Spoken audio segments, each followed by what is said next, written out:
Datë 13 maj, një nënë shqiptare ka lindur fëmijën e saj të parë në moshën 56 vjeçare. Pas disa tentativash për të pasur një fëmijë, gruaja nga Fushkruja dhe bashorti i saj kanë arritur të kenë trashëgimtare një vajzë bukuroshe e cila peshon 2.8 kg. Me këmbguljen e saj, me gjithë mbështetjen e ekipit të mjekëve të Spitalit Amerikan, si dhe nën kujdesin e veçantë të doktorit Elton Peçi, shtazania e saj përfundoi me sukses.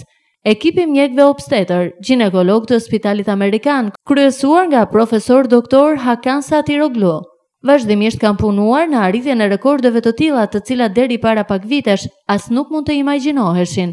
Sipas mjekut Elton Peçi, kjo shtazani zgjati plot 37 javë dhe ecuria e saj ishte shumë e mirë, pa komplikacione dhe përfundoi me sukses brenda një termi optimal. Lindja u krye përmes operacionit cezarian nën anestezi spino-epidurale.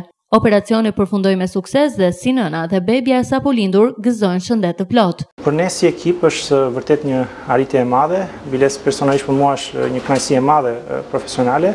Bëhet fjalë për një paciente e cila ka mbushur 55 vjeç para disa muajve dhe përmes ndihmës së teknikave artificiale të fertilizimit ajo arrin të preki ëndrrën e saj prej mëse shumë vitesh dhe të lindi një fëmijë të shëndetshëm. Pacienta paraqitet shumë mirë, edhe gjendja e bebes është shumë e mirë. Për shkak edhe të moshës që paraqesin paciente të tilla, shtazania klasifikohet me shkallë të lartë të rrezikut obstetrikal dhe për këtë arsye lindja u pa e detyrueshme të bëhesh përmes operacionit cezarian. Sipas mjekut, kjo shtazani e finalizuar me sukses është një rekord që është arritur në vendin tonë. Mund të them që në Britaninë e Madhe raportohen çdo vit rreth 20 lindje të femrave që lindin pas moshës 50 vjeçare. Për Shqipërinë, dy rekordet e tanishme janë dy paciente të Spitalit Amerikan, të cilat kanë lindur respektivisht në moshën 50 dhe 52 vjeç në vitin 2011 dhe 2012.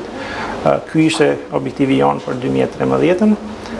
Të shohim për 2014-ën, mbase kemi edhe fatin ta thyejm këtë rekord dhe t'i afrohemi sa më shumë rekordit botëror i cili është 66 vjeç. Sipas doktorit Elton Peçi, shtazanit në këtë moshë paraqesin rrezik të lartë, duke që në moshë të madhe pacientët janë të predispozuara të kenë probleme me tensionin arterial, zemrën, diabetin e të tjerë. Këto shtazani paraqesin shkallën maksimale të rrezikut si obstetrikal dhe klasifikohen shtazani me rrezik të lartë materno-fetal. Megjithatë, askush nuk mund t'ia mohojë të drejtën një çifti për të qenë prindër, madje ekipi specializuar e mjekëve të Spitalit Amerikan u ka dhuruar shpresën dhe dhuratën më të bukur këtij çifti, foshnjën e tyre.